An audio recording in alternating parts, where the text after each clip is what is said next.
Salut et bienvenue dans Débattons Foot, ton podcast football hebdomadaire. J'espère que vous allez bien, parce que moi, ça va pas. Je suis rouge de colère. Aujourd'hui, on va revenir sur les différentes rencontres qui ont eu lieu en Champions League et plus particulièrement les matchs entre le Real et le PSG, mais aussi entre l'Inter et Liverpool. On aura aussi l'occasion de revenir sur les 3 joueurs légendaires que sont Suarez El Pistolero, Lewandowski et le fameux Kadewere.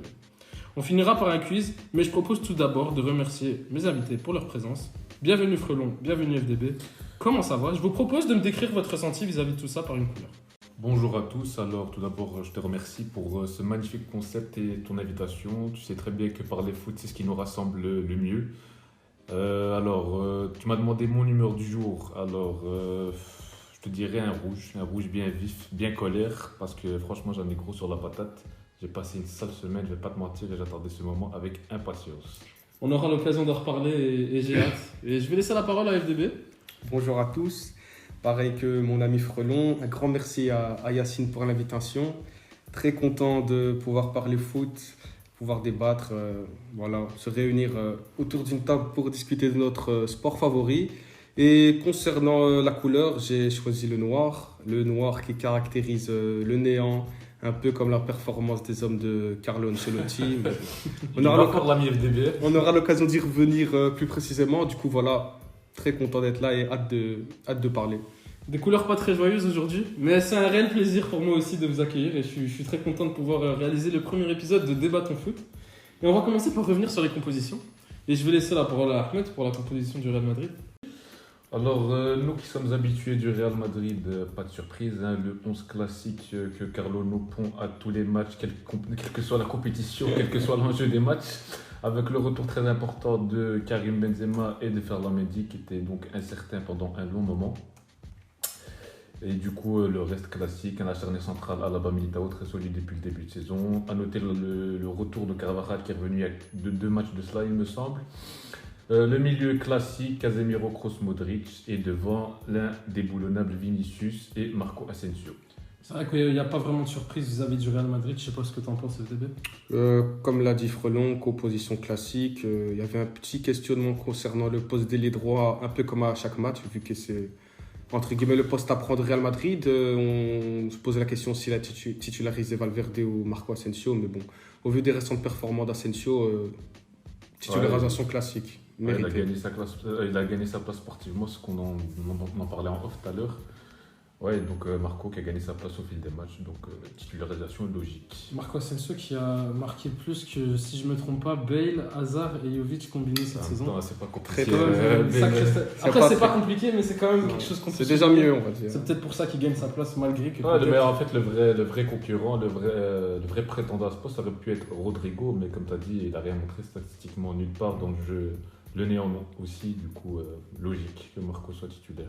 Logique, et on va aussi revenir sur la composition du PSG.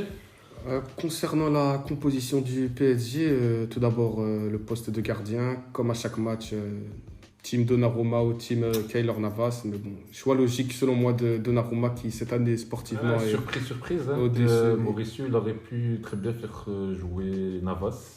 Ouais, surtout vu son historique en Ligue des Champions et il connaît l'effectif du Real Madrid. Mais bon, comme je l'ai dit, à mon humble avis, Donnarumma est au-dessus sportivement cette année.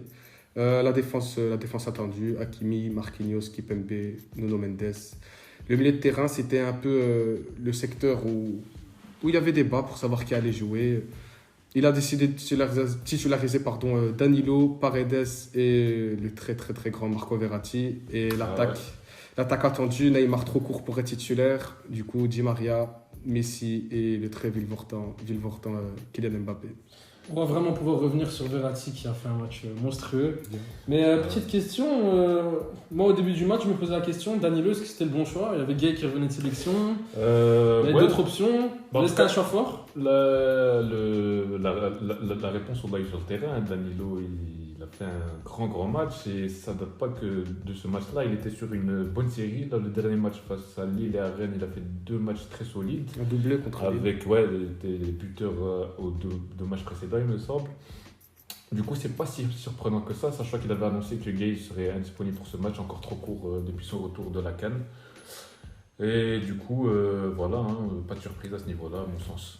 Pas de surprise, je pense qu'on peut passer à ce qui s'est passé dans ce match. Est-ce qu'on peut appeler ça un match ? On a eu un match à sens unique. À mon avis, on pourrait surtout appeler ça un non-match du Real Madrid. C'est un non-match. Alors, si on veut rentrer dans le vif du sujet, pour les Madrilènes aguerris qui suivent le Real depuis le début de saison, le Real de Carlo, je précise, on n'était pas surpris en début de match. On s'attendait à un schéma pareil. Le Real Madrid bloc bas, qui attend son adversaire, surtout des gros adversaires tels que l'Inter, il l'avait fait contre le Barça aussi. Sans doute pour mieux piquer dans les transitions avec des joueurs comme Vinicius et un Benzema en forme, ce qui a fait défaut sur ce match-là. Du coup, voilà, on a laissé volontairement le ballon au Paris Saint-Germain. Sans doute qu'il estimait que le PSG avait des soucis face au bloc bas, ce qui n'est pas faux. En Ligue 1, c'est pas facile pour PSG à chaque match. Ils s'en sortent grâce à Mbappé, encore prestation XXL. Je sais pas, t'en as pensé quoi, toi, de ton côté Voilà, pour rebondir sur ce que vient de dire Frelon, un Real Madrid... j'aimerais préciser que les vrais suiveurs du Real Madrid sont pas vraiment surpris. Je dirais pas de la tournure de la rencontre, vu que vraiment personne ne s'attendait à avoir une telle domination prévu, du PSG. Mais pas à ce point. Exactement, mais bon, le Real Madrid sur ses dernières rencontres, faut le dire, c'est mauvais. Si je me trompe pas, c'est une victoire sur les 5 derniers matchs, un but marqué sur les 4 derniers matchs.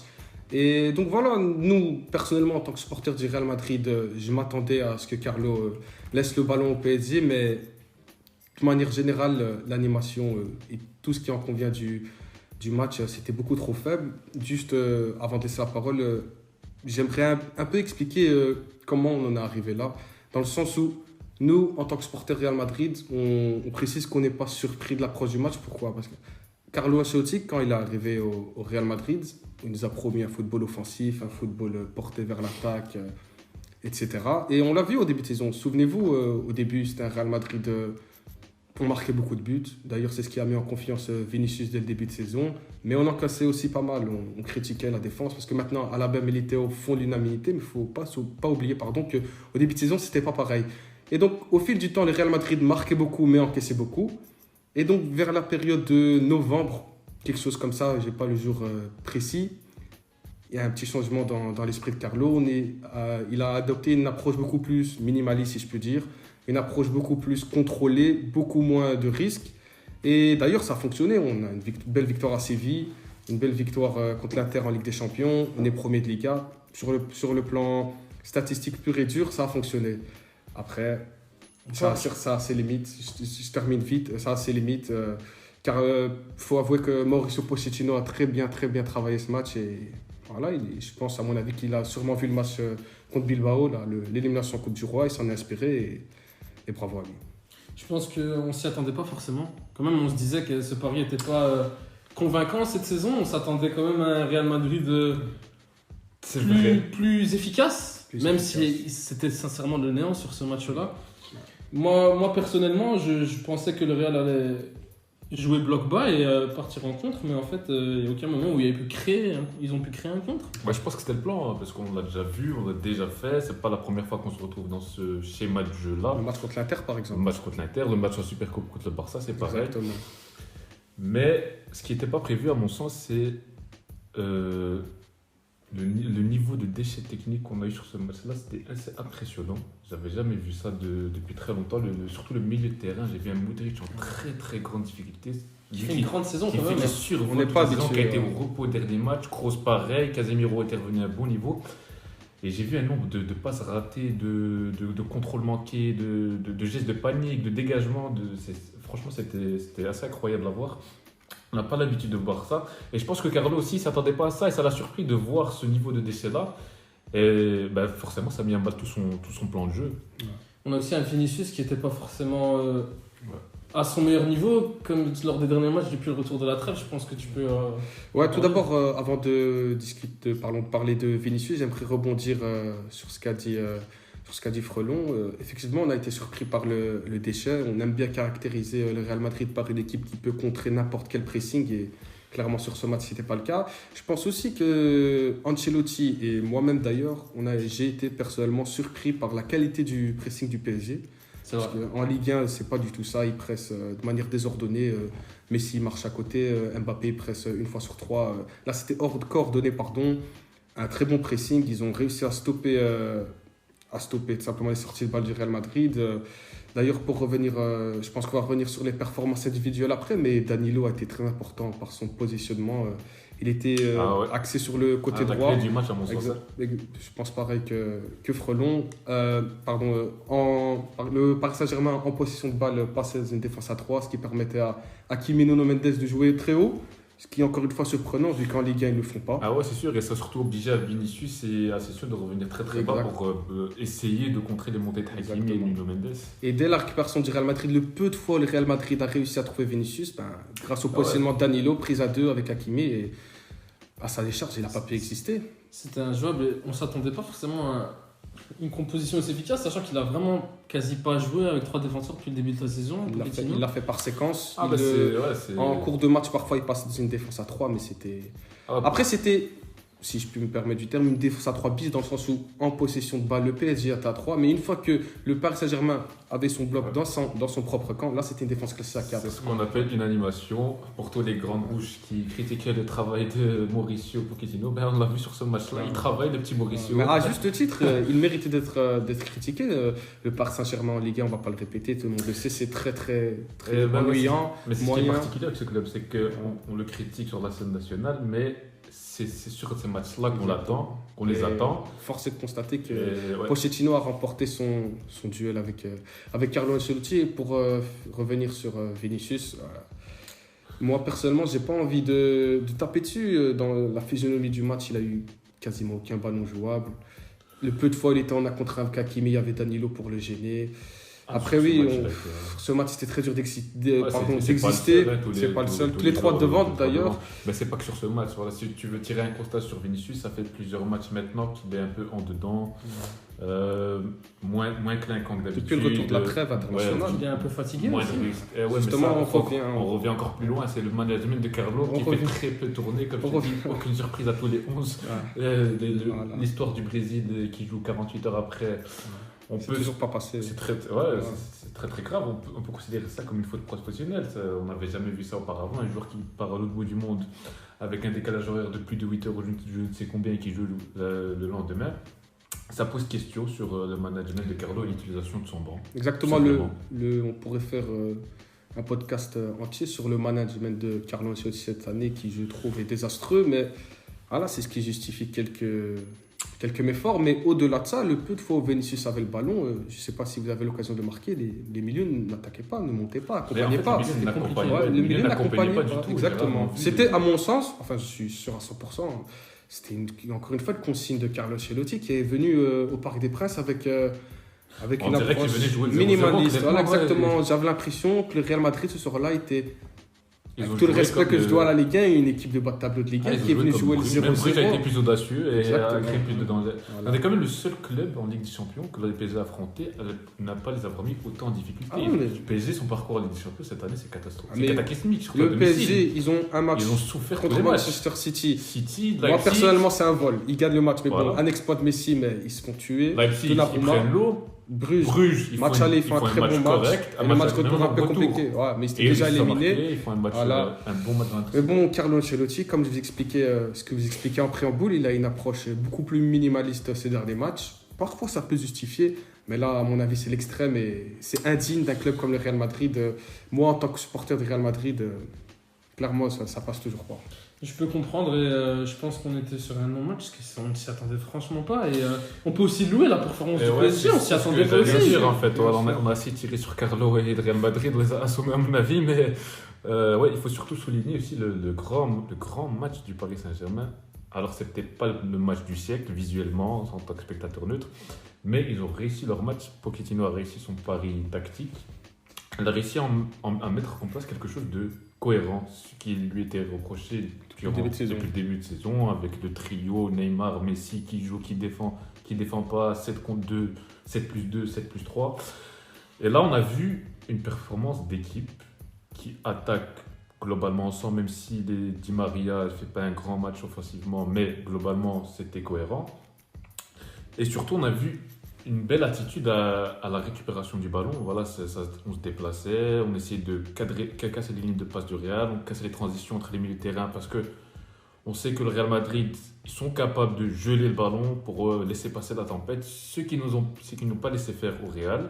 Et c'est là où, à mon avis, ils tuent le match, ils enterrent le Real, qui n'ont rien produit de tout le match. Mais je pense que aussi une des clés du match, ça a été la bataille entre les latéraux. Et clairement, je pense que les latéraux du PSG ont mangé ceux du Real Madrid. Hein. Mais, encore une fois, comme on est en train de le dire, très. Pour moi, c'est la victoire de Pochettino, au-delà bien sûr des grosses performances individuelles de certains joueurs du PSG, mais on va y revenir. Mais Pochettino, son travail sur ce match-là, il m'a surpris. Voilà, je dois avouer. Mais la culpa de ma part, je dirais pas que je pensais pas qu'il était. Bien sûr, mais sur ce match-là précisément. On peut créditer d'un match abouti, c'est sûr. Tous ces choix forts ont été récompensés, comme je l'expliquais au début, l'histoire de Danilo avec la défense à 3 positions de balle. Danilo, il avait un rôle prépondérant. Exactement. D'ailleurs, qui fait pour moi son meilleur match depuis qu'il est au Paris Saint-Germain. Ah ouais, très bien. Il a identifié la menace numéro 1 du Real Madrid, Vinicius Junior, avec la couverture de Danilo. Il a insisté sur les ailes. On sait que c'est les latéraux qui est une des faiblesses du Real Madrid. Carvajal, ça fait très longtemps qu'on l'a plus vu à son vrai niveau. C'est vrai. Carvajal, ça fait depuis très longtemps qu'il n'a plus enchaîné entre blessures. Et Ferland Mendy, il a fait le match qu'il a pu, je ne l'en veux pas, mais un Ferland Mendy qui, il y a 2 jours, il était incertain. On vient Ferland Mendy très diminué. Mais bien sûr, mais incertain. Il a été incertain. On en revient encore une fois au management de Carlo Ancelotti, mais c'est juste pour préciser que, comme on a dit, Mauricio Pochettino a travaillé son match, il a fait des choix forts et ça a payé. Il a identifié les forces et les faiblesses du Real Madrid et il a appuyé dessus. On sait que le milieu antique du Real Madrid est capable de dicter le jeu. Il ne faut surtout pas laisser le Real Madrid jouer à son propre tempo parce qu'ils finissent toujours par gagner. Voilà, c'est les vieux briscards, ils connaissent le football, ça fait des années qu'ils jouent ensemble. Et moi, personnellement, j'étais très surpris, agréablement surpris du pressing du PSG. Voir un Modric en difficulté, je pensais pas vivre ça de mon vivant. Et du coup, voilà. Pérez, il réfléchit à sa prolongation, à mon avis. Voilà, pour finir, chapeau à Mauricio Pochettino, c'est un des acteurs principaux de cette belle victoire du PSG. Et je pense qu'on peut revenir sur ce match-là, sur la prestation de Marco Verratti. Quel match? On peut parler de masterclass à mon avis. C'est une masterclass. Il était au four et au moulin, il était partout au pressing, à la récupération, dans l'engagement. On connaît Marco, c'est ses qualités intrinsèques. T'as l'impression qu'on peut pas lui prendre le ballon? Très à l'aise avec le ballon. Il fait partie des très grandes. Mais voilà, on connaît tout ça de Marco. Le seul problème, c'est l'enchaînement des matchs. Exactement. On ne le voit pas s'enchaîner. Sinon, il y a longtemps qu'il serait dans les débats des meilleurs. Moi, j'ai pas peur de le dire, Marco Verratti, c'est pour moi le meilleur à son poste. S'il joue, je ne vois pas plus fort que lui dans son domaine. C'est comme l'a dit Yacine, impossible de lui prendre le ballon. Très actif à la récupération de ballon. Et il a été accompagné en fait. Exactement. Il n'était pas tout seul aussi. Et surtout, ça l'aide dans son match quand il était. Et dire que cette année, même certains matchs où le PSG à l'agonie, il est performant, il est bon. Imaginez 2 minutes dans un Paris Saint-Germain performant. Pour moi, la meilleure caractéristique de Marco Verratti, c'est qu'il fait zéro passe inutile. Il ne donne pas le ballon pour des ballons. Toujours, voilà, exactement, il ne se débarrasse pas du ballon. Il prend le ballon presque en danger. Exactement, il prend des risques, il porte le ballon, 1, 2, 3 touches de balle, il attend qu'un joueur vienne le presser, pour comme ça il peut décaler et il élimine un joueur du Real Madrid ou de n'importe quelle équipe en face de lui. Très très grand joueur. Ce qui est incroyable, c'est que quand même il fait face à peut-être c'est un sujet à débat, le meilleur milieu de l'histoire du football. Un milieu qui se connaît, on connaît les qualités de ce milieu, on va pas y revenir là-dessus, mais c'est quand même incroyable que t'as l'impression que quasiment tout seul, j'abuse un petit peu, mais il a dominé le milieu du Real Madrid. Il a survolé le milieu et j'ai trouvé un milieu du Real aussi particulièrement statique. Quand Militao, Alaba, il levait là, j'ai dit des séquences en tête où je voyais Alaba, Militao qui cherchait une solution à relais au milieu comme on en a l'habitude avec Modric qui décroche, Kroos qui vient très très bas. Je les ai trouvés très peu mobiles, très peu concernés par les déplacements qu'ils font d'habitude. Alors du coup ça perturbait Alaba, Militao, Carvajal et Mendy qui se sont contentés de balancer des ballons devant en espérant que Vinicius enclenche la 5e et passe de vitesse à Hakimi, mais bon. Voilà. Si je peux me permettre, je voulais vous demander, comme vient d'expliquer Frelon, ce manque d'activité, ce manque de mouvement, ce manque de justesse du milieu de terrain, il est dû à quoi sur ce match précisément? Est-ce que vous avez une idée? Moi j'ai ma propre idée, mais je préfère passer après vous. Non, je te laisse commencer. Moi je pense surtout le facteur numéro 1, c'est le bon match du Paris Saint-Germain, c'est surtout ça. Est-ce que tu ne penses pas que ce milieu-là, ce grand milieu du football, en pleine possession de ses moyens et comme on les a connus dans ses meilleures années. Ils peuvent faire face à ce milieu du Paris Saint-Germain. Bien sûr. Ah oui, non, je vois, tu vois. Oui, il y a la consigne Carlo. Ah ouais, il y a le facteur Carlo. Bah oui, ça c'est sûr. C'est sûr qu'il leur a donné des consignes bien précises certainement de jauger et d'attendre le Paris Saint-Germain en bloc quasi bas, pas médian, très très bas même. Et de trouver des transitions rapides et de moins garder le ballon, de moins geler le ballon, de moins faire joujou avec le ballon. Et voilà, on a vu ce que ça a donné. Hein. Je suis d'accord avec toi et franchement, l'addition aurait pu être plus lourde. Hein. 1-0, ça va. Hein. C'est la question qu'on peut se poser. Est-ce que c'est mal payé? Moi, je pense que ouais. Ah oui, bien sûr. Moi, si je me place en tant que supporter parisien, je sors frustré de ce match. Je suis désolé de le dire. Là, tout reste à faire pour le match retour. Il n'y a aucune personne, aucun supporter parisien qui peut être sûr à 100% qui passe. 1-0 le match retour au Bernabeu. En fait, merci Thibaut Courtois, j'ai envie de dire. Le score et la fusion. Si tu regardes le score et la physionomie du match, ça peut être frustrant, ça c'est sûr. Quand tu vois le nombre de situations et d'occasions côté Paris Saint-Germain, le 1-0 ça fait juste. Ils auraient pu se mettre. Bon, il y avait le penalty, l'occasion de se mettre à l'abri, mais bon, bien tiré, bien arrêté. C'est toujours la question sur le penalty. Je vous laisse vous faire votre idée là-dessus. Je préfère quand même mettre en valeur le gardien, moi, personnellement. Non, je dis pas que le penalty. C'était pas le penalty. De manière générale, je préfère mettre en avant le travail du gardien. Enfin bref, il y a peut-être la place de mettre un deuxième. Parce que 1-0. Clairement. Alors s'il y avait encore les buts à l'extérieur, c'est sûr que le résultat est extraordinaire. Sauf que là, cette règle, elle n'existe plus. Et ça laisse. Tout reste à faire pour le Paris Saint-Germain. Surtout que si le Real Madrid est en forme, c'est quand même une équipe super dangereuse. Hein. Mais bon, personnellement, on va peut-être y revenir plus tard, mais je suis sacrément pessimiste pour le match retour. Et juste, je voulais terminer quand je vous ai lancé sur la situation des milieux de terrain au Real Madrid. Est-ce que vous ne pensez pas qu'il y a un problème d'intensité pour ce milieu-là? Est-ce qu'on n'arrive peut-être pas à la fin du rouage comme disait Yacine, peut-être l'un des meilleurs milieux de l'histoire? Il faut peut-être pour le Real Madrid et M. Florentino Pérez trouver des solutions pour l'avenir parce que honnêtement, bien sûr que les consignes de Carlo jouent, mais je les ai sentis tellement au-dessus en termes d'intensité que je peux pas m'empêcher. Peut-être que je m'enflamme, je peux pas m'empêcher de penser que c'est le poids de l'âge tout simplement. Un exemple qui vaut ce qui vaut, mais ceux qui ont vu le match entre Inter et Liverpool, pour moi, le milieu du Real Madrid n'est pas capable de faire ce match-là, que ce soit des deux camps. Ils n'ont plus la force physique et l'intensité nécessaires pour tenir ce genre de match.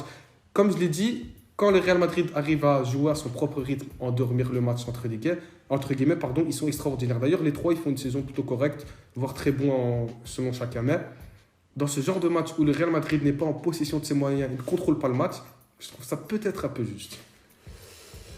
Faire un parallèle avec le match d'Inter-Liverpool, je sais pas si c'est la bonne. C'est forcément pertinent. Je sais pas si c'est vraiment pertinent dans la mesure où l'Inter a une façon de jouer bien à elle, le Real a aussi sa façon de jouer, mais tout dépend de l'animation que Carlo donne à cette équipe, dans le sens où le Real, ça a toujours été une équipe qui défend mieux avec le ballon que sans le ballon. C'est que depuis Carlo qu'on commence à avoir une équipe qui attend ses adversaires, qui contrôle moins le ballon.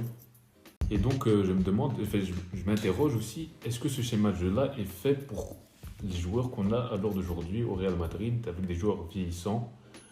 Je ne pense pas qu'ils sont capables de se projeter d'aussi loin et d'accompagner des attaques. Et on a vu le peu de danger qu'on a amené dans la surface du Paris Saint-Germain. Je propose de revenir sur les tops et flops du match. Donc 3 flops du côté parisien.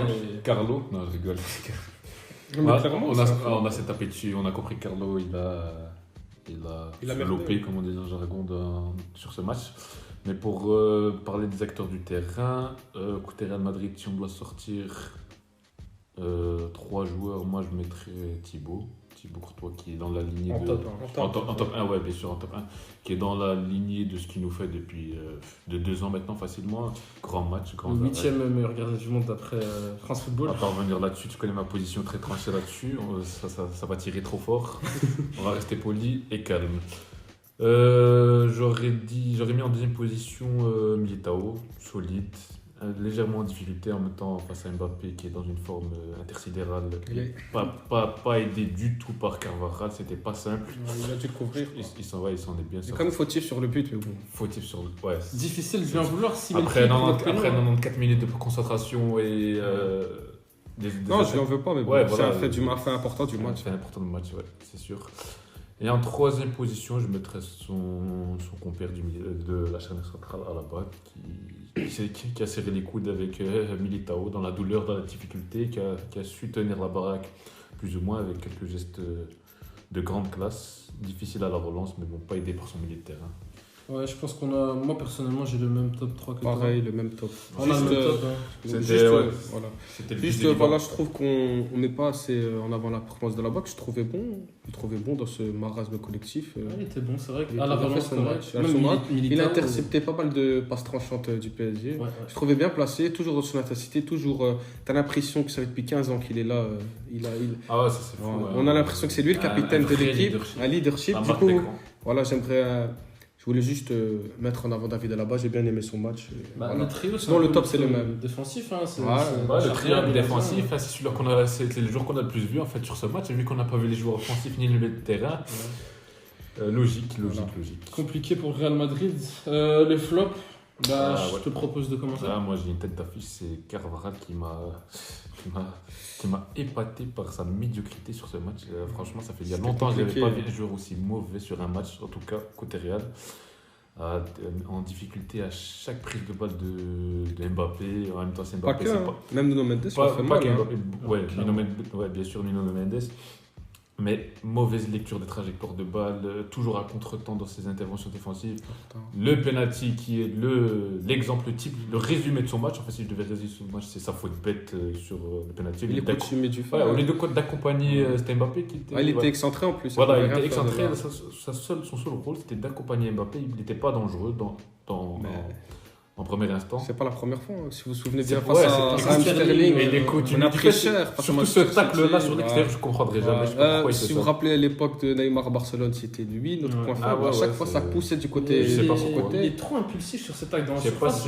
En fait, j'ai l'impression qu'il déconnecte son cerveau. Je ne sais pas si c'est l'enchaînement des blessures, le manque de rythme, ou un déclin, tout simplement.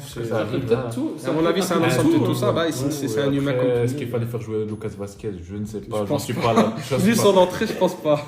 Je pense pas. Ah ouais, c'est sûr que vu son entrée. Je pense qu'il faut un latéral droit du côté. C'est ça la question. Si on commence à faire le mercato du Real. Si on commence à faire le mercato du Real, mais à mon avis, il faut renforcer pas mal de postes. Sinon, pour tes deux autres flops Modric, déchet technique anormal pour un joueur de cette qualité-là. C'est rare, mais j'ai trouvé Modric en difficulté. Il a subi la pression, lui qui est pourtant si froid, si habile techniquement pour se sortir de la pression de ses adversaires. Je trouve qu'il a bien subi.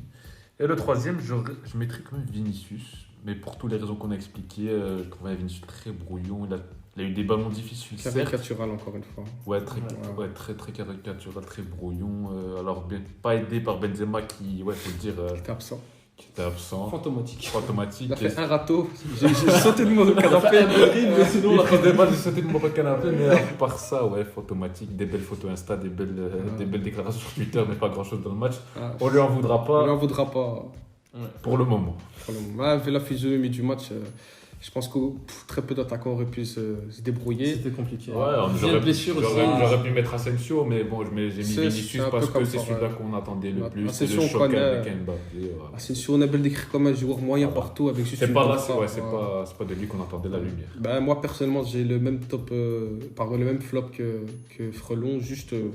Je me permets de le dire, même si on a beaucoup tapé dessus, Carlo, je suis désolé, c'est l'acteur principal du match. Ça fait partie de mon flop. C'est le flop numéro 1 du match.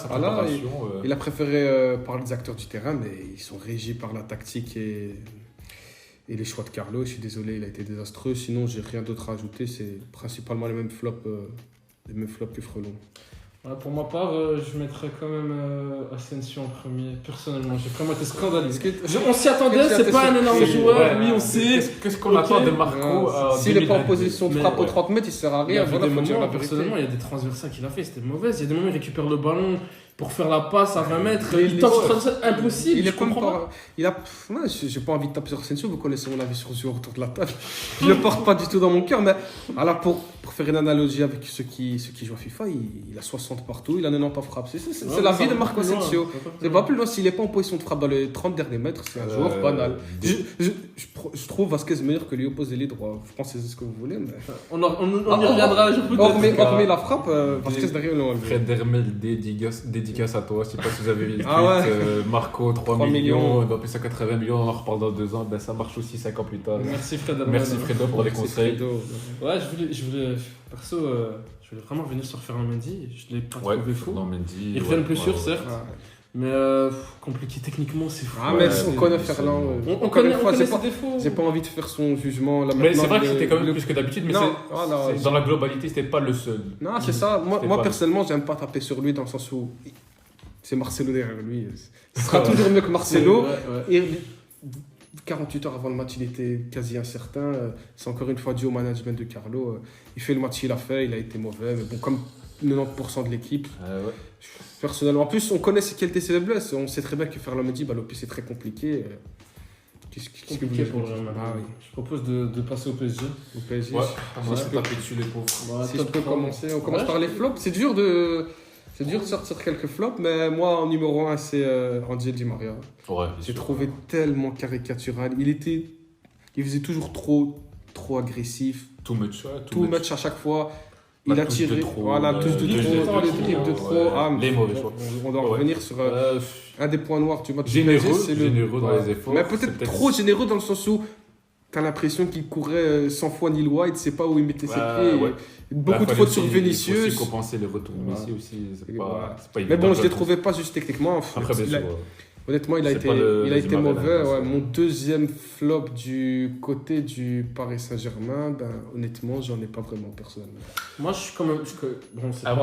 Moi, je mets le pied dans le plat. Moi, je mets le nom du 7 octuple Ballon d'Or, Léo Messi. Alors, certes, je trouve qu'on a un peu été. Enfin, la presse a été très dure avec lui dans le sens où je trouve pas qu'il a fait un match complètement horrible. Je trouve que c'est peut-être même un de ses meilleurs matchs. Mais moi, la question que j'avais posée, est-ce que c'est suffisant? Est-ce que c'est ce qu'on attendait de Messi sur un 8e? Il est venu pour ce match-là, en fait. Il est venu pour... Est-ce que c'est pourquoi on est venu... on a payé Messi pour un match de ce niveau-là, en 8e de finale de Ligue des Champions? Moi, personnellement, j'ai vu beaucoup de dribbles ratés, beaucoup de frappes qui ont mené à rien du tout. Il y a une passe géniale pour Mbappé dans la profondeur. Ça offre une magnifique occasion que Courtois arrête. Mais sinon, Messi, on attend quand même beaucoup plus. C'est quand même un septuple Ballon d'Or, débat du GOAT, tout ça, on connaît, on va pas en revenir là-dessus. On attend plus de Messi, mais après, c'est pas un mauvais match, mais je dirais pas que c'est un bon match. Ouais, voilà. Mais c'est Messi, on en attend plus. Ouais, en fait, c'est exactement pareil. Moi, personnellement, je trouve que le mettre en flop, c'est un peu exagéré dans le sens où si je devais placer une note sur 10, non, bien sûr, il rate son penalty. Techniquement, il n'a pas été juste, il ne fait pas d'efforts défensivement, on connaît Messi. Mais le match, il joue à Messi avec un peu plus de réussite des autres attaquants. Il peut finir le match avec 2 passes décisives. Je ne vais pas dire qu'on parle de masterclass, mais on parle d'un match plein. Vous voyez ce que je veux dire? Du coup, je trouve que, il ne mérite pas du tout être dans le top, mais flop, je trouve ça, à mon sens, en tout cas avec ma perception, un peu exagéré. Juste, si je peux finir sur Messi, je trouve que son plus gros point noir, au-delà de ses pertes de balles, ses dribbles ratés, même encore pire que son attitude, Messi ne respecte pas le jeu. Messi, non, c'est la vérité. Messi, tu veux dire quoi? En fait, je m'explique. Messi, j'ai vu les frappes forcées. Les frappes forcées. Il veut faire la différence parfois tout seul. Alors que quand il arrive au Paris Saint-Germain, il a justement cette attitude d'être pas en retrait, mais de jouer simple, combiner avec ses partenaires, se fond dans le collectif. Depuis quelques matchs, il veut faire la différence tout seul. Il a ressenti la pression. On sait qu'on attend Messi, parce qu'il vit une saison très compliquée. Il cherche à faire la différence tout seul. Et surtout, mais je suis désolé, moi, je ne comprends pas ce boycott envers Achraf Hakimi.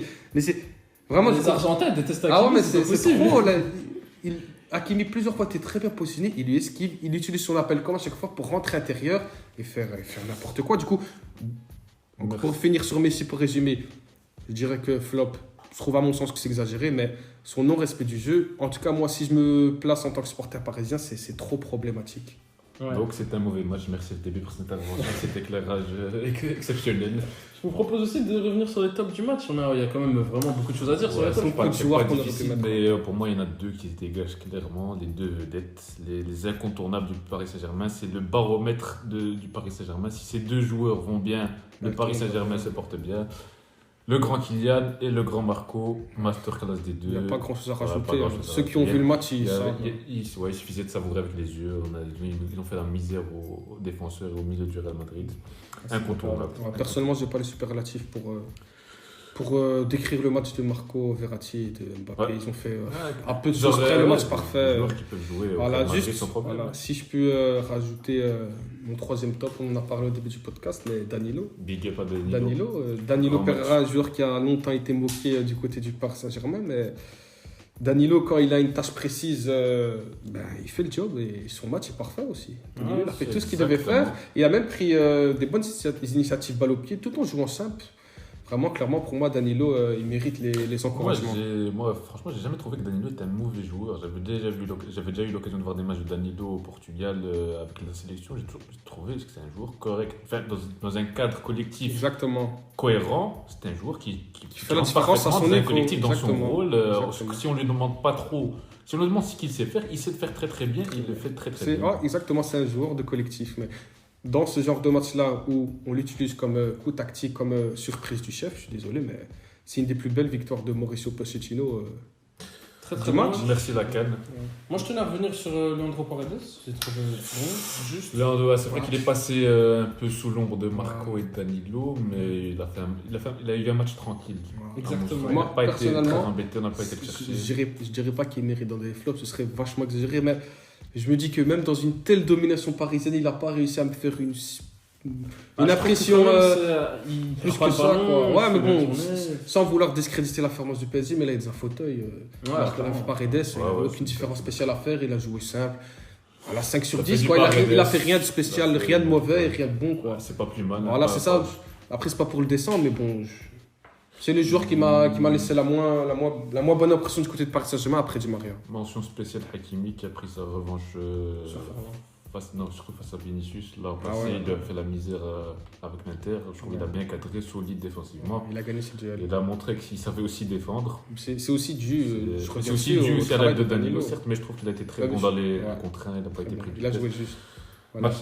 Et juste pour finir, petit encouragement à Nuno Mendes qui au fil du match monte en puissance, mais tout est question de profit dans le foot. Une fois qu'il est utilisé haut sur le terrain, comme au Sporting, il est bon. Quand tu le mets bas sur le terrain, il est plus en difficulté, mais il a 19 ans, il a un sacré physique, il a une très belle puissance. Et voilà, petit encouragement de Nuno Mendes aussi. Bravo Paris Saint-Germain, prolongé Mauricio Pochettino.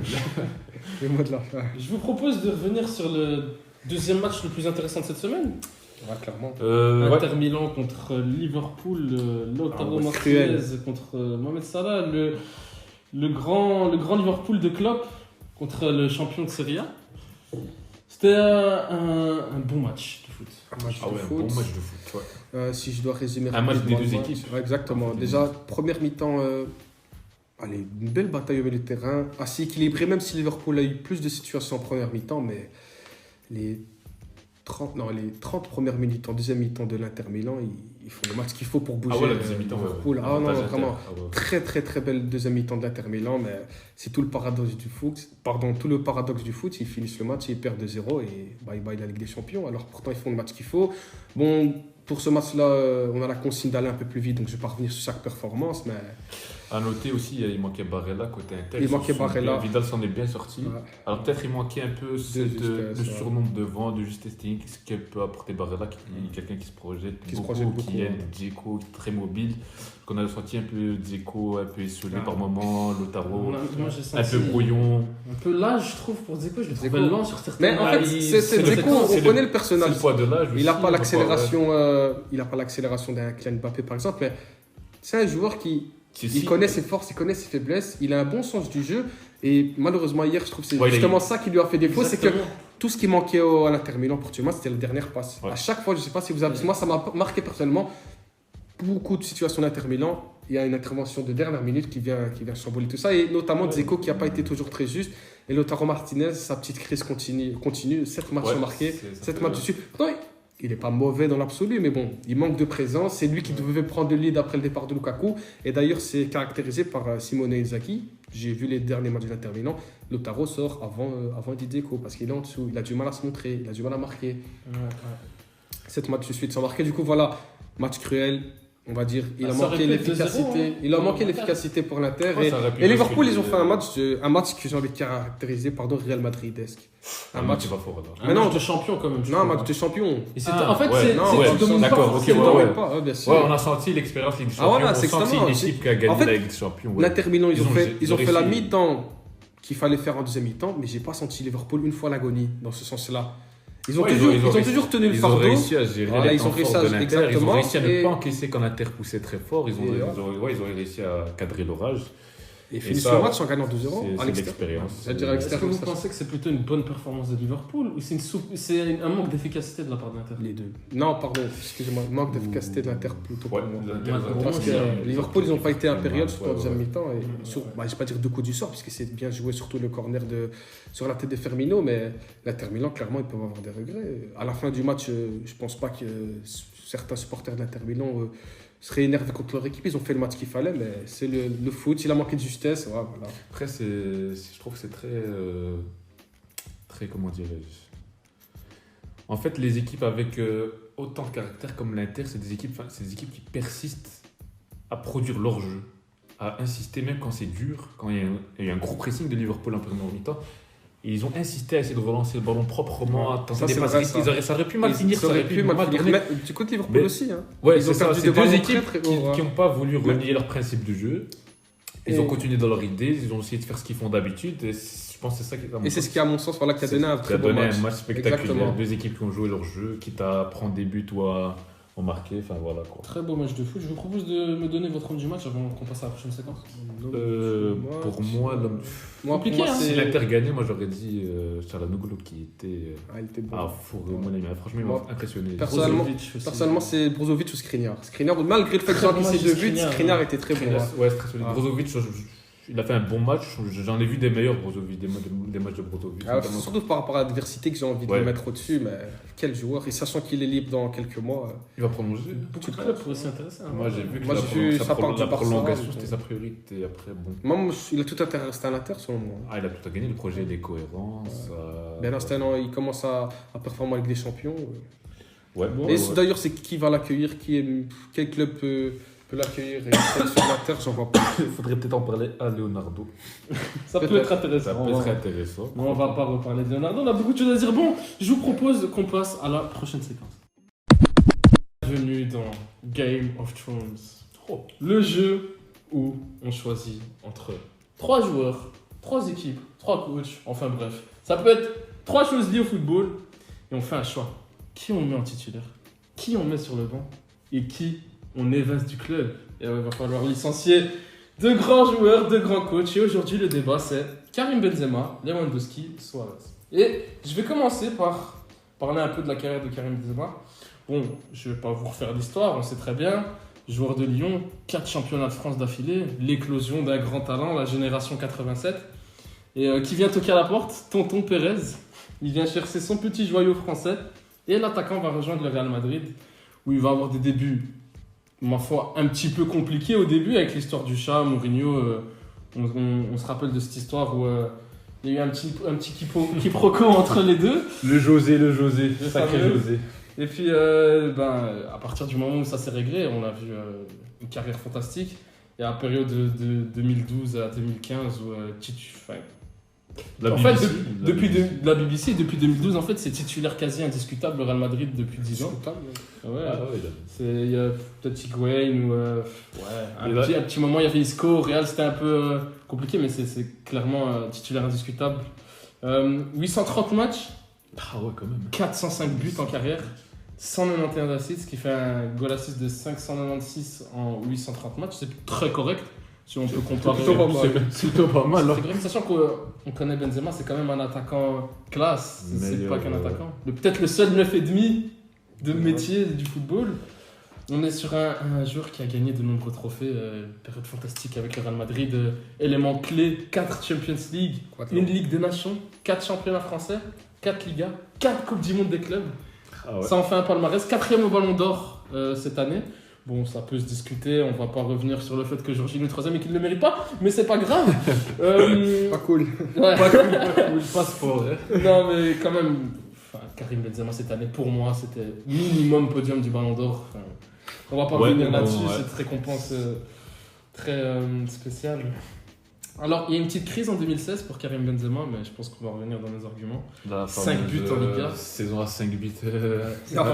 La fameuse El Famoso. Et face aux deux monstres, c'est un réel argument. Ouais. Et on peut aussi parler de 2 carrières pour Karim Benzema. Peut-être une première où plus de trophées, moins de stats individuelles, où il se montre un petit peu moins, mais quand Cristiano Ronaldo part du Real Madrid, Karim Benzema, c'est un autre joueur. Ah ouais, ça c'est sûr. C'est tout un débat. C'est sûr que c'est plus le même joueur. Plus les mêmes responsabilités, je préfère. Ouais, c'est peut-être, c'est le mot. C'est plus les mêmes responsabilités. Et on se posait la question, donc, s'il pouvait prendre ces responsabilités-là, il nous a donné la réponse sur le terrain depuis 4 ans ou 3 ans, je sais pas combien ça fait de temps, mais voilà. C'est exceptionnel. Il empile les buts. C'est exceptionnel. Je propose de te laisser présenter notre cher ami Luis Suarez. Notre ami Luisito Suarez, que j'admire, je ne vous cache pas particulièrement. Alors, notre ami Luis Suarez, uruguayen, formé dans son pays natal, qui rejoint l'Ajax en 2007, où il finit meilleur buteur en 2010 et champion en 2011. C'est là que le Liverpool de Steven Gerrard s'intéresse à lui et le recrute, où il remporte la Coupe de la Ligue en 2012. Il passe pas loin du titre de Première Ligue en 2014. On va pas refaire l'histoire assez...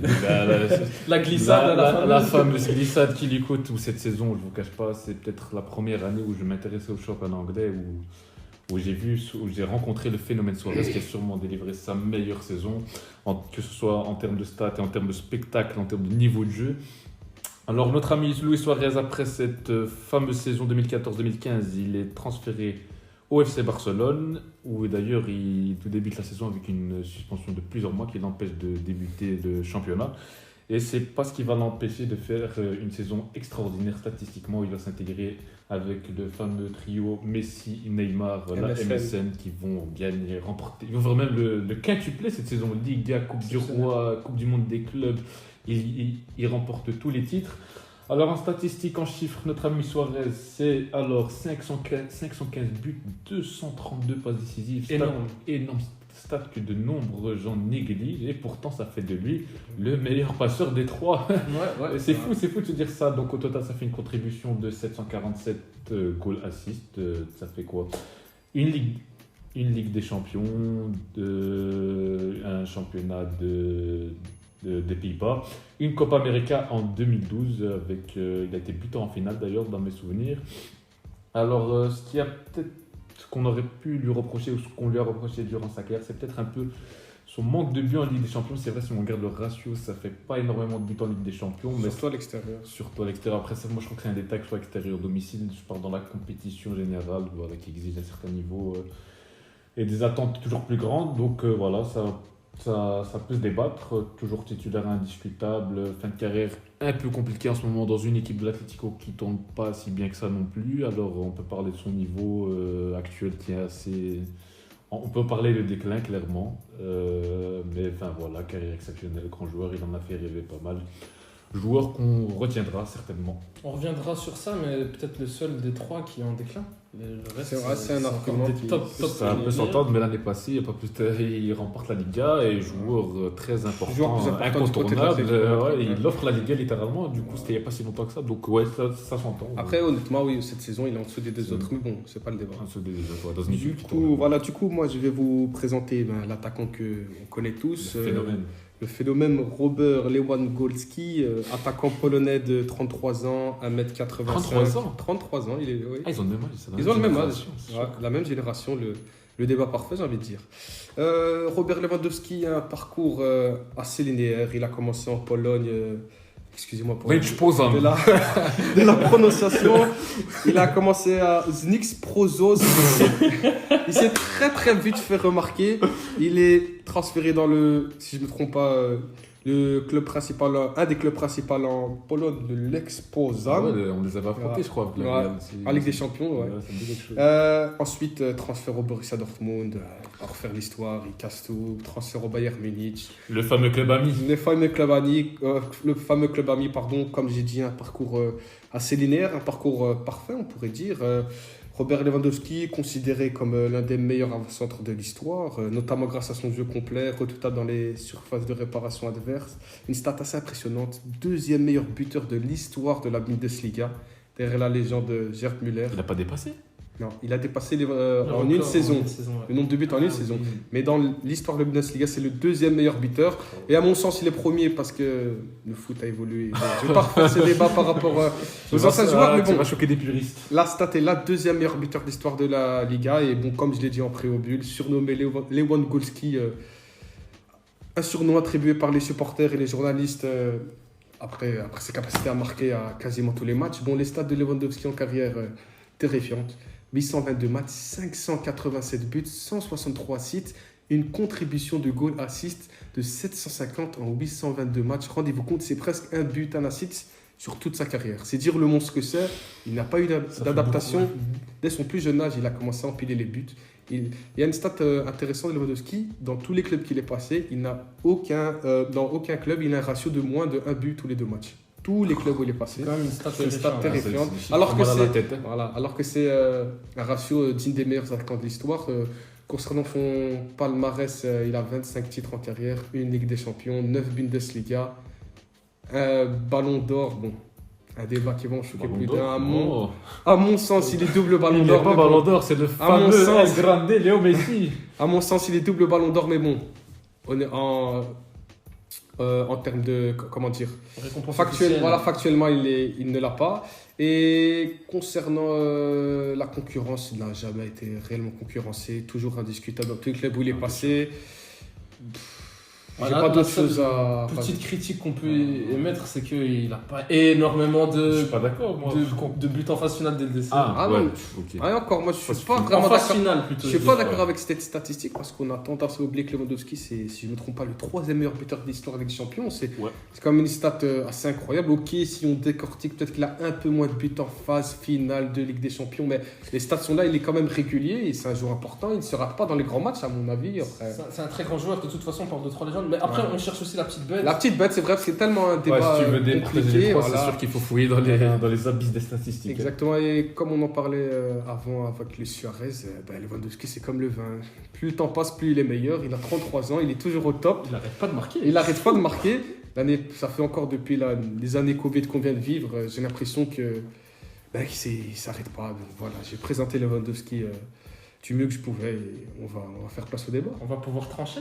Je vous propose de chacun noter sur votre téléphone ou sur un papier c'est qui votre numéro 3. Et je propose qu'on l'affiche ensemble. Donc, ok. Chacun a eu l'occasion de noter son joueur. Je pense que on va revenir sur des statistiques exceptionnelles et on parle vraiment de joueurs incroyables, donc dans tous les cas, il n'y a pas vraiment de mauvais choix. Je pense aussi un peu à l'affect. Ouais, voilà, c'est ça. À mon avis, ça relève beaucoup de la sensibilité personnelle. Avant de donner nos tops, je pense que c'est important de préciser qu'il n'y a aucun classement honteux. Il y a 3 attaquants incroyables. 3 des meilleurs de la décennie, 3 des meilleurs de l'histoire. Et ça dépend de la sensibilité et du point de vue de chacun. Donc, je vous propose que dans 3, 2, 1... Vamos! Voilà. Alors, pour donner vos choix, du côté de Frelon Ahmed, on a Suarez en titulaire, Lewandowski sur le banc et Kabenouévé évincé du club. Les amis. Du côté de FDV, je te laisse donner. Moi, mon top, on croirait pas que je suis supporter du Real Madrid, mais j'ai essayé d'être objectif. Et moi, mon numéro 1, c'est Lewandowski. Mon numéro 2, Luis Pistolero Suarez. Et en numéro 3, que j'évince du club, le chat. Le chat, alias Kamel l'ancien. Moi, en titulaire, je vais aller sur Robert Lewandowski. Alors que, sincèrement, avant cette émission, pour moi, c'était celui que j'aurais évincé du club. Mais en me renseignant un peu plus sur le joueur, on est vraiment sur une régularité. une longévité. C'est le mot maître. Sincèrement, je me demande s'il serait allé peut-être au Real Madrid, au Barça, est-ce que peut-être il aurait plus de titres ou peut-être une meilleure reconnaissance, mais on est quand même sur un joueur incroyable. Sur le banc, je mets Karim Benzema. Choix très difficile, vraiment. Tu es le seul à l'avoir mis sur le banc, on attend tes justifications. Comment tu gardes le Karim sur le banc? Bah écoutez, moi Karim... Bon, déjà c'était très difficile de mettre Suarez. C'est Suarez. C'était difficile. Un choix rempli de testostérone et de corones. Ah, c'est difficile. Bah écoutez, je suis pas le plus grand fan de Suarez. Je dois l'avouer. Mais je respecte énormément le joueur que c'est et c'est un joueur extraordinaire. Pour moi, il a fait peut-être la meilleure saison parmi les trois en termes avec la MSN en 2016. C'était exceptionnel. Excuse-moi de te couper, mais il faut quand même rappeler qu'il a concurrencé Messi, Ronaldo dans leurs années prime en termes de statistiques. Il y a une année où il est devant les deux autres. Après, oui, il y a une espèce de consensus au Barcelone pour le laisser tirer les pénaltys, de le mettre un peu plus en avant, mais il faut se rendre compte la bête que c'était. Du coup, voilà, je voulais préciser ça et je laisse Yacine continuer. Je suis d'accord avec toi, un joueur exceptionnel. Mais moi, personnellement, pourquoi est-ce que Lewandowski, je ne le mets pas sur le banc en titulaire? C'est surtout, je trouve que sa fin de carrière est pas... Je trouve que ses performances sur le terrain... Tu parles de Suarez, là? Ouais, ses performances sur le terrain. Ça reste un tueur, ça reste un mec qui marque beaucoup de buts, mais je trouve que depuis peut-être 2020, je le trouve moins bon que les deux autres, mais vraiment sincèrement moins bon. Je suis d'accord. Bien sûr. Et aussi, début de carrière à Liverpool, c'est peut-être en 2013 ou en 2014, ou en 2012 peut-être, je sais pas exactement. Ouais. Mais donc son prime, c'est peut-être 2013, 2017, 18, 19, allez, pour être large. C'est court, tandis que quand je compare à Lewandowski et Benzema... Enfin, c'est court, c'est bizarre à dire, mais... En fait, il ne faut pas oublier son passage à l'Ajax. Les gens négligent son passage. C'était quand même... Ça fait partie de son prime. Ça fait partie de son... Je suis désolé. Après, le grand public a tendance à l'oublier. On l'a très peu vu jouer. Honnêtement, je ne l'ai pas vu jouer à l'Ajax. Mais quand tu regardes ses statistiques, son apport, tu allumes YouTube, tu regardes ses vidéos, ce qu'il faisait sur le terrain, tu te rends compte que c'est au-dessus des autres. C'était pas normal ce qu'il faisait. Ah, c'est ça. Il avait déjà un ratio de dingue. Il avait plus de buts. Après, moi, je vous avais compris dans le sens où on prend les trois joueurs à leur niveau prime. On les compare. Enfin, on compare toutes leurs carrières. Ouais, voilà. Mais pour moi, moi j'établis ce classement comme s'ils étaient tous au même niveau, à leur meilleur niveau à l'instant T. Tu vois ce que je veux dire? Ouais. Moi, j'ai mis Suarez en premier parce que, au-delà de ma sensibilité personnelle, c'est peut-être c'est lui qui m'a choqué le plus. Donc la fameuse saison 2014-2015. Et je trouve que sur l'impression visuelle, à cette époque-là, Suarez était peut-être le joueur le plus impressionnant avec le ballon. Il faisait des choses que j'ai pas vu les deux autres faire. Je grossis les traits évidemment, mais c'est là où j'ai vu des choses que j'avais jamais vues avant et très présent sur le terrain, des gestes spectaculaires. Combien de buts spectaculaires? Je pense que c'est celui qui a le plus grand nombre de buts spectaculaires. En termes de buts spectaculaires, c'est celui-là qui en a le plus. Enfin, la sensibilité. Donc moi je reste beaucoup sur l'impression visuelle. Alors on peut parler des chiffres, c'est très serré, il y en a un qui se dégage peut-être un peu plus qu'un autre. Mais moi, je reste beaucoup sur l'impression visuelle, c'est comme ça que je le mets en premier. Ouais, et moi, peut-être que j'ai une petite question pour toi. Est-ce que le fait aussi que niveau but en LDC, c'est beaucoup moins que les autres, quand même, faut le dire. Niveau championnat, par exemple, on peut le dire, Benzema, il est clairement en dessous des deux autres. Vraiment, il y a un nombre de buts. Après, il y a les stats et il y a le jeu aussi. Il y a les stats et il y a le jeu. Mais c'est ça. Il y a les stats et la télé. Moi, je pense que Benzema, pourquoi est-ce que je le mets sur le banc? Encore, franchement, il y a peut-être un scénario où je pouvais le mettre titulaire, hein, parce qu'avant, comme je vous ai pu le dire, c'était Lewandowski en évincé. Mais KBMV sur le terrain, c'est magique. Pour moi, c'est le plus beau neuf que tu peux voir jouer sur la terrain. Il est au-delà. Il y a peut-être pas la finition pure comme Lewandowski ou Suarez, mais pour moi, côté Benzema, il a su se fondre dans un collectif à l'époque où ils ont tout gagné. Et Karim Benzema, je suis persuadé, tu l'aurais mis dans un autre club où il aurait peut-être moins gagné de trophées, mais il aurait fait une plus grande carrière individuelle en termes de performance. Je suis vraiment pas convaincu. Mais je pense justement pour ça où je le mets en évincé. Ouais, on est d'accord, celle-là, c'est pour ça que je le mets assez. Moi, je suis persuadé de l'inverse. Si je prends Benzema il y a quelques années de ça, que tu le mets dans un autre club, dans un autre rôle que celui qu'il avait au Real, c'est-à-dire un joueur complémentaire de deux extraterrestres ou de l'extraterrestre CR7, est-ce que Karim Benzema aurait la stature, le standing d'un neuf, d'un grand club sur lequel l'équipe aurait pu se reposer, comme il le fait maintenant, mais je ne suis pas sûr qu'il aurait pu le faire il y a quelques années. Je comprends ton avis, il y a quand même un changement drastique à un certain moment de sa carrière où on voit quand même qu'il perd un peu de poids, il est beaucoup plus en forme, je dirais. Ouais, c'est sûr que ça Mais en fait, je sais pas, pour moi, il y a tellement une intelligence de jeu, un QI football énorme, un talent. Franchement, quand on regarde à Lyon, ses statistiques, c'est quand même déjà incroyable. Avant d'arriver au Real Madrid, il est fini, si je me trompe pas, meilleur buteur de Ligue 1 au moins une saison. Et franchement, c'était déjà un attaquant incroyable. Et pour moi, il y a personne qui aurait pu faire ce que Benzema a fait au Real, pour moi.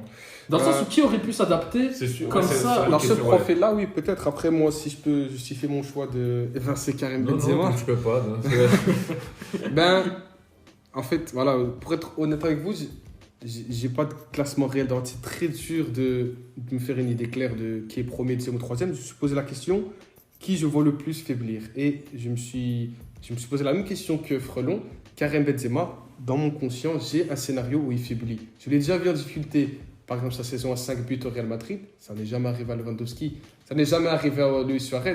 Karim Benzema, en équipe de France, il a eu des moments de difficulté. Au-delà de l'histoire, je ne parle pas du people, je parle de ses 1000 et quelques minutes sans marquer. C'est un joueur que j'ai vu en difficulté, que j'ai vu en dessous. Je ne remets pas en doute le joueur, il est exceptionnel, il faut bien me comprendre. Mais voilà, c'est un joueur où je peux apercevoir des faiblesses. Comme il a dit Frelon, Lewandowski, Suarez, je suis persuadé que tu mets Lewandowski dans n'importe quel club du monde, il fait sa saison avec ses 30 buts. Suarez, bon, un peu moins maintenant, mais bon, le poids de l'âge commence à poser sur ses épaules. Mais Suarez, de ses 18 ans à ses 31 ans, tu le mets dans n'importe quel club, il fait sa saison. J'imagine un Karim Benzema dans un... Il sera toujours fort, je ne dis pas que c'est un mauvais joueur, mais dans un collectif peut-être un peu en dessous ou dans un scénario moins sain, je le vois en difficulté. C'est pour ça que j'ai choisi de mettre Benzema en 3. Et concernant mon choix de mettre Luis Suarez en 2, moi, carrément, en fait, c'est ex-aequo avec Lewandowski. Ce qui m'a fait pencher la balance, c'est l'histoire d'aller en LDC, même si je trouve que c'est un peu fatigant. Et qu'à l'heure actuelle, force est de constater qu'il commence à faiblir, alors que Lewandowski, je suis désolé, mais c'est assurant. C'est Monsieur Goal. Peu importe il joue où, peu importe avec qui, même pour vous prouver, dire avec la Pologne. Il a 74 buts en 128 sélections. Je ne sais pas si vous vous rendez compte. C'est des stades Ronaldoesques avec une nation, entre guillemets, moyenne de foot. Voilà. C'est Monsieur Goal. Peu importe où il joue, il fait sa saison, il fait ses buts. Et je pense, à mon humble avis, je peux me tromper, bien sûr, je ne suis pas dans votre tête, mais que si Lewandowski, on n'a pas eu l'histoire des 2 ballons d'or retirés qui, honnêtement, il les méritait à 100% pour moi, je pense qu'il finit top 1 dans tous les classements. Parce que 2 ballons d'or, c'est ce que Suarez et Benzema n'ont pas. Moi, je sais pas pour vous, mon classement il a beaucoup changé. Au début, j'avais Suarez en 1, puis au moment c'était Benzema. Notre classement il va changer de. Il y a un regain de forme de Suarez. Voilà, ça dépend de la. Ça se joue tellement peu que voilà, c'est un classement mobile. Le troisième, peut se retrouver premier sans problème. Mais là où je peux expliquer en partie le déclin de Suarez, c'est que Suarez il a quand même un jeu atypique dans le sens où c'est un joueur qui se déplaçait beaucoup, très mobile, c'était presque un ailier à ses débuts. Pardon de te couper, à Barcelone, il a commencé les droits. Voilà, c'est un joueur qui avait des qualités qui exigent un certain niveau physique et d'être jeune en fait. D'être jeune. Là, dans son jeu, surtout le poids de l'âge, on ressent le poids de l'âge qui influence son jeu. Lewandowski, c'est peut-être un peu moins le cas parce qu'il a un jeu différent. On peut plus gérer l'âge et la fatigue. Donc je pense aussi que c'est quelque chose qui peut expliquer le déclin de Suarez. Malgré 3 attaquants exceptionnels, mais quand même sur 3 profils différents.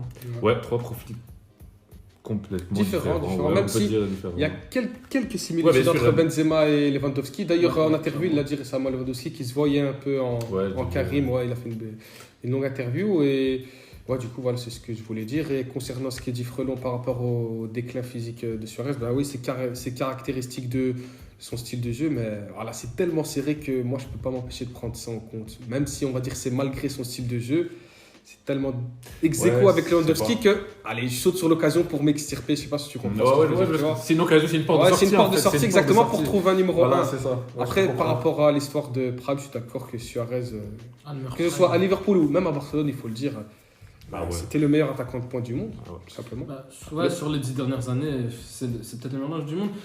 Sur une saison, mais après moi j'aimerais quand même revenir, vite fait pour rebondir sur le fait que niveau athlétique ça va pas, c'est peut-être aussi celui qui prend le moins soin de lui, je dirais. Je suis d'accord. Suarez, c'est le moins en forme physiquement, visuellement. Il est gros. Attendez, DB ils sont tous obèses, mais bon, c'est pas très grave. Presque, c'est possible. En fait, on n'en sait rien. Je sais pas. On connaît pas. Je sais pas s'il travaille. Je connais pas son quotidien. Il se blesse pas plus que ça. Il se blesse pas plus que ça. Et moi, je pense aussi à le poids de l'âge. Au bout d'un moment, Le curseur, il est différent chez chacun. Il y a des gens qui subissent le poids de l'âge beaucoup plus jeunes que d'autres. Ouais. Après, il y a le travail, il y a l'hygiène de vie, mais enfin, voilà, il y a aussi des facteurs qu'on ne peut pas expliquer, qui ne sont pas déterminés. Ouais. C'est propre à chacun. Et du coup, c'est pour ça que c'est un facteur que je ne prends pas trop en compte dans mon... Voilà. J'aimerais rebondir, rajouter un argument de plus, en m'orientant un peu vers Yacine pour justifier le choix de Benzema numéro 3. J'ai une question à te poser. Parmi les 3 attaquants, durant leur longue et belle carrière, quel attaquant a le plus... souffert? Non, pas souffert, a le plus été remis en cause. Est-ce que tu as déjà vu des rumeurs d'un neuf qui va arriver au Bayern depuis que Levan est là? Non. Est-ce que tu as déjà vu un neuf qui est là pour remplacer Suarez depuis qu'il est à Liverpool Barcelone? Non. Benzema, combien de rumeurs mercato on a vu? Sergio Aguero arrive pour le remplacer. Lewandowski arrive. Suarez. Aubameyang. Fernando Torres. On parlait de Morata qui devait prendre sa place. Juste le caillot vide. C'est ça, c'est dans ce sentiment-là que Karim Benzema, j'ai l'impression, je suis persuadé que c'est quelqu'un qui, je l'ai vu douter. C'est un joueur qui, pas dire il est remplaçable, il n'est pas remplaçable. Ce qu'il a fait au Real Madrid est irremplaçable, mais voilà, c'est un joueur où il a moins fait l'unanimité qu'un Lewandowski. J'ai jamais vu un supporter clair du Bayern se plaindre de lui. Pareil pour Suarez. Après, si je peux revenir sur Benzema, les seuls concurrents qu'il a eu en pointe, il les a toujours. Après, c'était pas des énormes joueurs, je dirais que ça ne joue pas dans la même cour. Mais Benzema, pour moi, ce qui fait que je le mets devant Suarez, c'est vraiment, je trouve que sa fin de carrière est exceptionnelle. Je trouve que depuis 2018, pour moi, Benzema, il a peut-être quoi? Maximum 5 mauvais matchs en 3 ans. C'est vraiment exceptionnel. Si, ça exploite contre Paris. Ouais, bon, après, voilà. Il n'est pas en forme, etc. Mais c'est exceptionnel, je trouve, ce qu'il propose avec le Real Madrid depuis 3 ans. Sans lui, le Real Madrid, sincèrement, ils prennent 0 titre. Et je suis très sérieux pendant les 3 ans. Il porte l'attaque. Il porte l'attaque, c'est exagéré. Mais la Liga, c'est celle de lui, Ramos, c'est pourtant. Exactement, et il porte l'équipe, il montre l'exemple. Pour moi, c'est. En fait, j'ai vu une phase de Benzema que je ne pensais pas voir. Et pour moi, il y a 3 ans, le débat n'avait pas lieu. En fait. Ouais, personne connaissait cette phase. En fait, c'était l'inconnu. C'était au moment du départ de CR7, il n'y a personne qui connaissait cette facette du jeu de Benzema. C'était l'inconnu de tous. Il a répondu sur le terrain. Enfin, voilà quoi. Après, j'ai vraiment beaucoup hésité. J'aurais pu mettre Cabernet sur Evancé, mais pour moi, le top 1 Lewandowski était indiscutable de mon côté. Je trouve que. Donc je suis le seul à avoir mis Suarez. Ouais, mais en fait, pour moi, je sais pas. Lewan, tu l'aurais mis partout, il aurait marqué. Tu l'aurais mis n'importe où, il aurait marqué. En fait, voilà. Je pense que même s'il aurait été dans une autre situation, dans un autre club, il aurait été exceptionnel. Mais il l'a prouvé. Comme je l'ai répété en préambule, dans aucun club, il a une moyenne de moins de 1 but tous les 2 matchs. Que ce soit en Pologne, un championnat que personne ne regarde, on ne connaît pas le niveau de jeu des équipes. Il arrive en Bundesliga, il performe directement. Il switch au Bayern Munich, club ennemi de Dortmund. Il est à l'aise comme un poisson. Il marque en Ligue des Champions, avec sa sélection nationale, en championnat, en coupe, peu importe l'endroit, le moment. Lewandowski t'assure une moyenne de buts incroyable. C'est pour ça que j'essaie d'être le plus objectif. C'est mon classement objectif, à froid. Si je dois parler purement factuellement, j'ai plus confiance à Lewandowski que les autres. Après, si on met l'affect de côté, moi j'entends les arguments de Frelon. C'est vrai qu'un Suarez ou un Benzema, ce qu'il produit sur le terrain, c'est extraordinaire. Un Lewandowski qui a un jeu, bien sûr, technique, beau à voir, il est juste, mais un peu moins hors du commun que les 2 autres. Voilà, donc comme on dit, répète tout à l'heure, ça dépend de l'appréciation de chacun, ça dépend de l'humeur de chacun, ça dépend de... T'es plus fan de un tel ou un tel. Du coup, voilà. Ouais, clairement, je trouve que c'est un débat super intéressant. On a 3 profils différents. Lewandowski, c'est l'attaquant, on va dire, plus complet. Suarez, je sais pas, il est hors du commun. C'est un joueur qui a tout pour lui, franchement. Et Benzema, c'est un peu nerveux. Non, franchement, Suarez, franchement, ça me fait mal de le mettre en c'est facile de le détester, il est détesté. Après, Suarez, on va pas revenir sur les faits de carrière. La défaite de carrière qui joue contre lui. Mais ça joue pas dans ce débat. Mais vraiment, pour moi, il y a des trucs où j'ai eu du mal avec Suarez. En fait, les choses qui n'ont pas été dans la carrière de Suarez, en fait, pour moi, elles ont trop penché dans la balance. Benzema, je sais qu'il a eu des moments difficiles, etc. Mais franchement, Benzema, il a des moments dans sa carrière où c'est vraiment pas fou. Hein. Ouais. Mais je sais pas. Pour moi, c'est peut-être celui qui, en termes d'années, qui est le plus. Pour moi, il a peut-être débuté en 2007 et jusqu'en 2021, c'est comme du haut niveau depuis qu'il a commencé jusqu'à maintenant, donc 14 ans. Comme j'ai dit plus tôt. Le club le plus exigeant du monde, c'est vrai. C'est peut-être aussi pour ça qu'il a plus été mis en avant. Ouais, mais non, aussi qu'il a été plus remis en doute par rapport aux autres, c'est qu'il est quand même dans le club le plus exposé du monde. Et je voulais juste rajouter un truc sur Benzema qui prouve que ce classement vaut ce qu'il vaut, qu'il peut changer d'un facteur à l'autre. Tout bêtement, si Benzema était appelé en équipe de France durant pendant la Coupe du Monde, s'il faisait partie du groupe sacré de la Coupe du Monde, je l'aurais pas mis. Pas champion du monde. Il est pas champion. Si Benzema aurait fait partie du groupe du champion du monde, je suis désolé, c'est un argument de plus et je l'aurais mis peut-être 2 ou 1. Ça joue, mais c'est pour montrer que ce classement, il peut tellement varier de. Mais j'ai une vraie question pour vous en fait. Ouais. What if Benzema gagne la Champions League, il prend le ballon d'or l'année passée? Où vous le mettez? Avec des si on refait le monde. C'est comme moi quand je dis avec Lewandowski, il y a 2 ballons d'or, on discute même pas de ça. Lewandowski joue pour l'équipe de France, il est triple ballon d'or. Il est champion du monde, vainqueur de l'Euro. Lewandowski, ce que j'ai rappelé, Lewandowski le fait mieux. Il est jouable, malheureusement il joue avec la Pologne, on ne choisit pas, c'est pas facile d'exister. Et Suarez, par contre, il y a une belle carrière aussi internationale avec l'Uruguay. Il a Paris, l'Uruguay, mais bon, on n'a pas si suivi le football sud-américain, c'est pas facile avec les horaires, on fait ce qu'on peut. Ouais, clairement. Voilà quoi. Bon, c'était un débat super intéressant. Je pense qu'on est 3 attaquants légendaires. Peut-être comme une petite tendance Benzema, aucun de nous l'a mis titulaire. Ça veut dire que ça veut dire. Ah, ça veut dire. Il est perspicace, notre ami. C'est vrai qu'il est quand même. Les faits sont ce qu'ils sont. Si on doit émettre un classement général, Benzema n'est pas. Carré national. Les stats, c'est pas le plus important, mais quand même, il y a peut-être 150 goal assists de retard sur les autres, avec quasi le même nombre de matchs. Bon, on sait très bien que Benzema, c'est un joueur sur le terrain qui est magnifique. Jouer avec CR7 aussi, c'est pas facile de jouer avec CR7, avec tout l'amour qu'on porte pour CR7. Lewandowski avec CR7, on sait pas ce que ça donne. J'aurais aimé voir ça. Donc je pense que ça aurait été vraiment pas mal. C'est des choses qu'on n'a pas vues, du coup, ça va être. Benzema, c'est aussi une carrière, je dirais, de 2010 à 2015 où ça ratait. On a beaucoup d'occasions. Comme je te disais tout à l'heure, il était remis en doute. Moi, je ne vais pas mentir, moi en 2013, tu venais me chercher Sergio Aguero, je mettais Benzema sur le banc, c'est la vérité. Alors que si je ne suis pas supporter du Bayern, ni de Barcelone, ni de Liverpool, jamais dans un monde j'imaginais remplacer les deux. C'est ce petit détail-là qui me fait mettre Benzema en numéro 3. Je peux comprendre. Et moi franchement, ce qui a joué entre Benzema et Suarez, comme je vous disais, c'est plutôt la longévité. Ouais, ça je vais l'entendre. C'est pour ça que moi j'ai mis Suarez en 2, parce que, actuellement, c'est plus compliqué, mais dans le prime de Suarez, c'est vrai qu'il a très peu de gueule. C'est vrai qu'en 9, franchement, de peut-être niveau sur 1 ou 2-3 saisons, j'ai jamais vu mieux. Après, moi, je n'ai pas vu le foot dans sa globalité. Depuis que je fais le foot, moi, j'ai jamais vu un joueur aussi fort en 9, comme on a dit, sur une période donnée, quoi. Ouais, clairement. Je vous propose qu'on passe à la prochaine séquence. Bienvenue dans la séquence quiz. Alors, comment ça va se passer? Je vais citer les statistiques d'un joueur. Et je vous laisserai chacun à votre tour me donner une idée de qui c'est. À chaque fois que vous vous trompez tous les deux, je vous donne un indice. Premier qui trouve gagne un point et ça se jouera sur 2 joueurs. Ok, vous êtes prêts? C'est uniquement les statistiques, aucune information complémentaire. Au début, ce sera les statistiques et je donnerai plus d'informations complémentaires. Donc, on est sur un joueur qui a 786 matchs en carrière, qui a 363 buts et 111 passes décisives. Qui veut commencer? Mais sachez que celui qui commence doit attendre que l'autre réponde une fois. Et puis je coupe. Et ce sera à l'autre de répondre en premier du coup. Ok, ça va. Je t'en prie, mon ami. À toi l'honneur. Radamel Falcao? Faux. Attends. 700 matchs, 386 buts, c'est ça que t'as dit? 786 matchs, 363 buts, 111 passes décisives. C'est un attaquant du coup. Ouais, bon, c'est des stats pareils. Torres. Faux. Je vous donne un indice. C'est un joueur qui a joué en Angleterre. C'est à toi. Encore Ouais. Attends, l'équipe nationale en Angleterre ou le championnat anglais? Non, dans le championnat anglais. Thierry Henry. Non. Attends. Van Persie. Non plus. Oui. Non plus. Là, ça commence à se resserrer. Oui.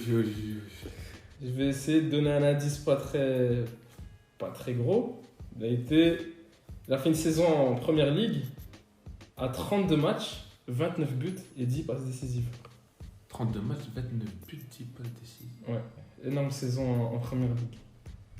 Je sais plus c'était à qui. C'est à toi, ouais, je t'en prie. 29 buts, 10 passes décisives. Ouais, c'est sur une de ces saisons. Qui est cet homme? Qui est ce monstre? Je vous donne, il a fait cette saison entre 2007 et 2011, on va dire, comme ça je vous donne un échantillon large. Mais il a fait une saison. C'est entre 2007 et 2011 qui cette saison-là? Exactement. Attends. Wayne Rooney? Non, c'est faux. Merci. Vous vous rapprochez fort, hein? On se rapproche fort. Je pense qu'il reste plus grand monde à ce poste-là. Wayne Rooney, on a fait. Drogba. Drogba. Bravo à toi, J'ai ça hésité fait à un le point. Je me suis dit Drogba. Il a jamais eu 29 buts en une année, ce mec. Il a fait une année en deux. C'est ça ton Putain, foutu attaquant, ton foutu neuf.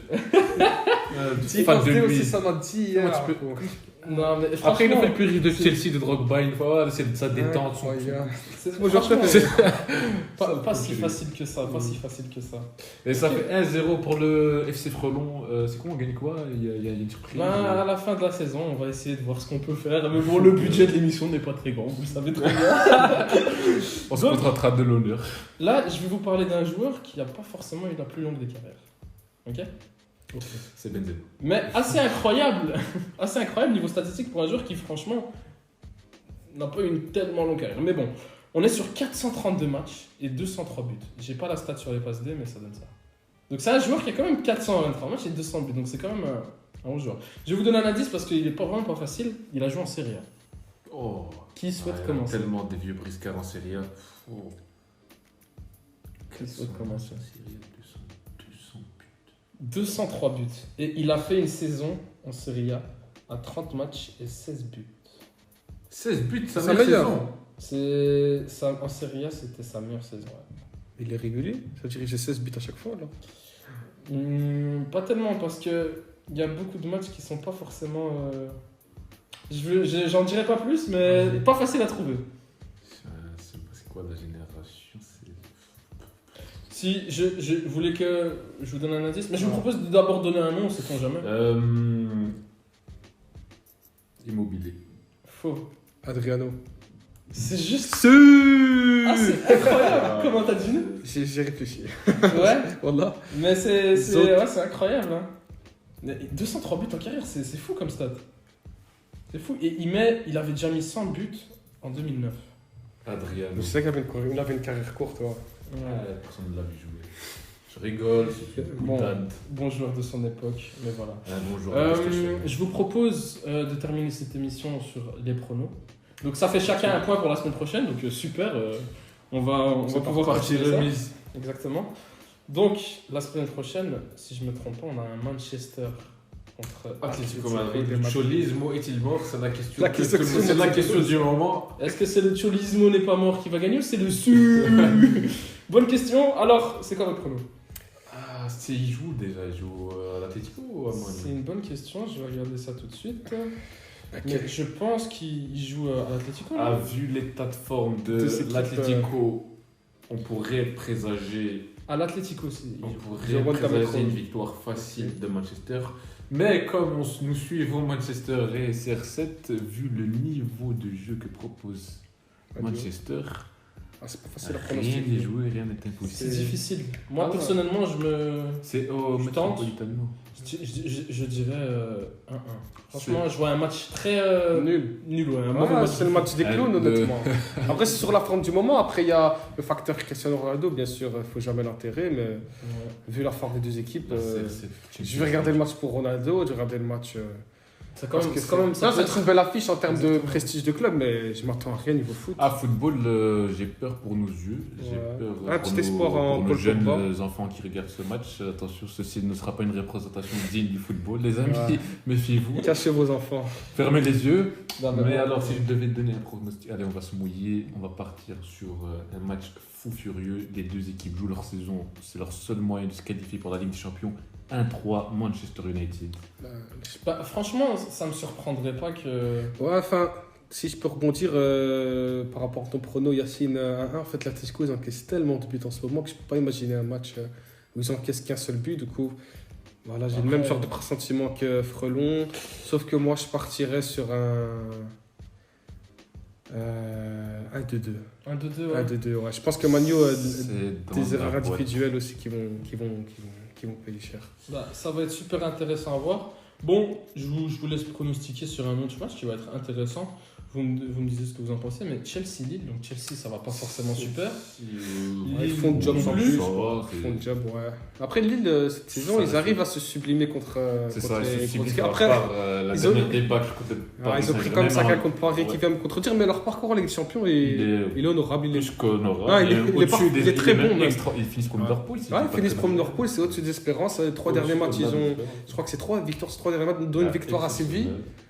Du coup, bon, Chelsea, ça reste le champion. Ça reste Chelsea. Même si cette saison sont un petit peu moins flagrants, ils font le job de manière générale. Moi, je vois un bon 2-0. Hein. Ouais, pareil. C'est Pierre Moreau à Lille, il commence. C'est à Chelsea, je crois. Stamford Bridge. Ah ouais. 2-0 pour moi aussi. Ok, ben et toi 3-0 sec. Un bon Chelsea. Pas un petit Jonathan David qui vient Jonathan. se montrer en Ligue des Champions pour gagner son transfert, c'est pas impossible, il fait une saison honnête. Mais bon, Chelsea défensivement c'est solide. C'est solide. C'est très solide. Il joue là-dessus. Hein. Voilà. Je valide mon prono 3-0 Chelsea. Super. Bah écoutez messieurs, merci d'avoir été présents pour le podcast, ça fait un très plaisir. Et on se retrouve la semaine prochaine pour un nouveau podcast Débattons Foot.